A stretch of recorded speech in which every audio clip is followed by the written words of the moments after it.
Hello મિત્રો, કેમ છો? મજામાં? તો જો અમે હવે ભાવનગરથી અમારું વેકેશન પૂરું કરીને જઈએ છીએ. રસ્તામાં સામાન્ય વરસાદ ધીરો ધીરો આવતો હતો અને એ રસ્તામાં ગાડી લઈને જવાનું હતું. ઠંડો પવન આવતો હતો. દક્ષભાઈને ઠંડી ખૂબ લાગતી હતી. પછી કે મમ્મી હવે મને ચૂંદડી બાંધી દે. તો રસ્તામાં પાછા અમે બે ઊભા રહ્યા, માથે ચૂંદડી બાંધી. પછી કે મને હવે બહુ ભૂખ લાગી ગઈ છે. તો અમે પછી પોગી ગયા ચાની દુકાને ચા પીવા માટે. ચા એ પીધી તો દક્ષભાઈ કે હવે મને લાગી ગઈ છે ભૂખ, તો કે બિસ્કિટ લઈ લે. પછી અમે ચા ને બિસ્કિટ ખાધા. પછી ભાઈ ઘડીક બેઠા, ઘડીક આરામ કર્યો. એને લાગી ગઈ હતી બહુ ઠંડી. શિયાળાની ઋતુમાં અમે નીકળી ગયા હતા અને હતો વરસાદ, એટલે બે ઋતુમાં હું પહેરવું ને હું ન પહેરવું કાંઈ સમજાતું નહોતું.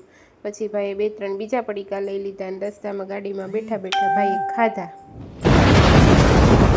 વરસાદ પછી તો ખૂબ ચાલુ થઈ ગયો હતો. શું કરવું કાંઈ સમજાતું નહોતું, ઊભી રાખવી કે ન ઊભી રાખવી. પછી તોય અમે ગમે એમ કરીને પહોંચી ગયા ચાલુ વરસાદમાં અમારા ઘરે. તો આવી ગયો અમારો ફ્લેટ. ત્યાં તો બહુ વરસાદ પડી ગયો હતો. એટલે વરસાદમાં અમે ગમે એમ કરીને પહોંચી ગયા, પલળીને થોડાક ના પલળીને ને એમ.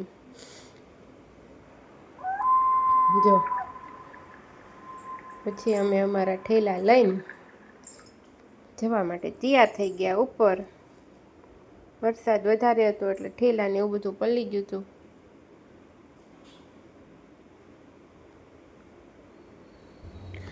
તો અમે પહોંચી ગયા છીએ હવે લિફ્ટમાં.